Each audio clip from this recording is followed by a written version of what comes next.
मेरा नाम मंसूर अहमद है। मेरे वालिद का नाम मुबारक अहमद है। ज़रा झुक के बात करो। मेरा नाम मंसूर अहमद ठीक है है। और मेरे वालिद का नाम मुबारक अहमद है। मेरा सवाल तो नहीं है, मैंने मुसाफा करना है आपसे। क्या है? मुसाफा करना है आपसे। ये सवाल है तुम्हारा? सवाल नहीं है हाँ, बस इतनी सी बात है। जी। हाँ, तुम्हें दिमाग में आ गई ये बात, इसलिए कर लो, लेकिन बाद में दूसरों को नहीं फ्री इजाज़त ये बात करने की। आ जाओ बेशक, एक दफ़ा जिसको तरकीब आ गई बस वो ठीक है। अस्सलाम वालेकुम। और बेशक गले भी लग जाओ। चलो अस्सलाम वालेकुम। माशाअल्लाह।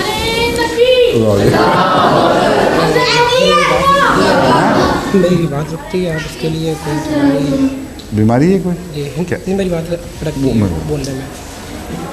प्राइवेट सेक्रेटरी साहब को कहना इनको वो हकलाने की दवाई दे दें।